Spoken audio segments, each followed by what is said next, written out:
ഫലസ്തീൻ ഡോക്ടർമാരുടെ വേഷം ധരിച്ചെത്തിയ ഇസ്രായേൽ സൈന്യം അധിനിവേശ വെസ്റ്റ് ബാങ്കിലെ ആശുപത്രിയിൽ 3 പേരെ കൊലപ്പെടുത്തി. ജനീനിലുള്ള ആശുപത്രിയിലായിരുന്നു ഇസ്രായേൽ സൈന്യത്തിന്റെ ആക്രമണം. സാധാരണക്കാരും ആരോഗ്യ പ്രവർത്തകരുമായി വേഷമിട്ടെത്തിയ ഇസ്രായേൽ സൈന്യം ഇബ്നു സീന ആശുപത്രിയിലാണ് അതിക്രമം നടത്തിയത്. ആശുപത്രിയിൽ ഉറങ്ങിക്കിടക്കുന്നവരെയാണ് രഹസ്യ ഓപ്പറേഷനിൽ വധിച്ചതെന്ന് ഫലസ്തീൻ ആരോഗ്യ മന്ത്രാലയവും ഇസ്രായേലി സൈന്യവും വ്യക്തമാക്കി.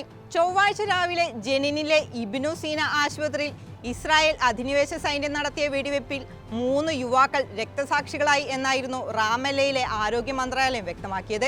എന്നാൽ കൊല്ലപ്പെട്ടവർ ഹമാസിന്റെ ഭാഗമായിരുന്നു എന്നാണ് ഇസ്രായേൽ സൈന്യത്തിന്റെ അവകാശവാദം. സംഭവത്തിന്റെ ദൃശ്യങ്ങൾ ഓൺലൈനിൽ വ്യാപകമായി പ്രചരിക്കുന്നുണ്ട്. തോക്കുകളുമായി ആശുപത്രിയിലെത്തിയ 12ഓളം ഇസ്രായേലി സൈനികരാണ് വീഡിയോയിലുള്ളത്.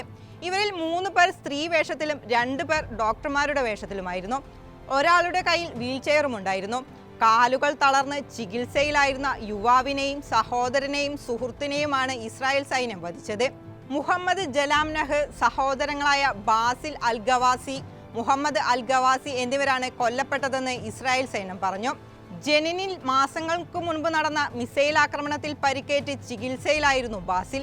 വീൽചെയറിന്റെ സഹായത്തിൽ കഴിയുന്ന ഇദ്ദേഹത്തെ സഹായിക്കാൻ എത്തിയതായിരുന്നു സഹോദരനും സുഹൃത്തുമെന്നും ആശുപത്രി അധികൃതർ പറഞ്ഞു. എന്നാൽ കൊല്ലപ്പെട്ട 3 പേരും ഒരു ആക്രമണത്തിലും പങ്കാളികളല്ലെന്നും സംഭവം യുദ്ധക്കുറ്റമാണെന്നും ഫലസ്തീൻ ആരോഗ്യ മന്ത്രാലയം വ്യക്തമാക്കി. ഇസ്രായേലിനെതിരെ രാജ്യാന്തര സമൂഹം രംഗത്തിറങ്ങണമെന്നും ഫലസ്തീൻ ആരോഗ്യ മന്ത്രാലയം ആവശ്യപ്പെട്ടു. ഇസ്രായേൽ അതിക്രമണത്തിനെതിരെ ഹമാസും രൂക്ഷമായി പ്രതികരിച്ചു. ഇസ്രായേലിന്റെ കുറ്റകൃത്യങ്ങൾക്ക് ഉത്തരം ലഭിക്കാതെ പോകില്ലെന്നായിരുന്നു ഹമാസിന്റെ പ്രതികരണം. ഗസ മുതൽ ജനീൻ വരെയുള്ള നമ്മുടെ ജനങ്ങൾക്കെതിരെ അധിനിവേശകർ നടത്തുന്ന കുറ്റകൃത്യങ്ങളുടെ തുടർച്ചയാണ് കൊലപാതകമെന്നും ഹമാസ് വിമർശിച്ചു. ഏകദേശം 10 മിനിറ്റോളം എടുത്ത റെയ്ഡ് പുലർച്ചെ 5:30 നടന്നതെന്ന് ഇസ്രായേൽ മാധ്യമങ്ങൾ റിപ്പോർട്ട് ചെയ്യുന്നു. റെയ്ഡ് സമയത്ത് ഇസ്രായേൽ കമാൻഡോകളിൽ ഒരാൾ അറബി സംസാരിച്ചിരുന്നെന്ന് ഇസ്രായേൽ ഹയം റിപ്പോർട്ട് ചെയ്തു. ആശുപത്രിയുടെ ഭാഗങ്ങൾക്ക് ആക്രമണത്തിൽ കേടുപാടുകൾ പറ്റി. ഇസ്രായേൽ കമാൻഡോകളിൽ ചിലർ നഴ്സുമാരുടെ വേഷം ധരിച്ചിരുന്നുവെന്നും ആശുപത്രിയിൽ പ്രവേശിച്ചയുടൻ ആയുധങ്ങൾ പുറത്തെടുത്തതായും ആശുപത്രിയുടെ മെഡിക്കൽ ഡയറക്ടർ മിഡിൽ ഈസ്റ്റ് ഐയോട് പറഞ്ഞു. പരിക്കേറ്റയാളുടെ മുറിയിലേക്ക് അവർ ഇരച്ചു കയറുന്നതിനിടെ വെടിയേച്ചുകളൊന്നും കേട്ടിരുന്നില്ല.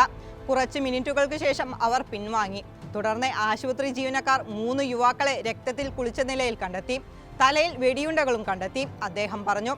ആക്രമണം ചെറുക്കാൻ ശ്രമിച്ച ഡോക്ടർമാർ, നഴ്സുമാർ, ആശുപത്രി ജീവനക്കാർ എന്നിവർക്ക് നേരെയും ആക്രമണമുണ്ടായെന്നും റിപ്പോർട്ടുകളുണ്ട്. ഇതാദ്യമായല്ല ഇബ്നു സീന ലക്ഷ്യമിട്ട് ഇസ്രായേൽ സൈന്യം ആക്രമണം നടത്തുന്നത്.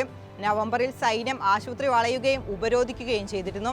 അതിനിടെ ഗസയിൽ 24 മണിക്കൂറിനിടെ 144 പേരെ ഇസ്രായേൽ സൈന്യം വധിച്ചു. 249 പേർക്ക് പരിക്കേറ്റു. ഇതോടെ ഗസയിൽ കൊല്ലപ്പെട്ടവരുടെ എണ്ണം 26,751 ആയി.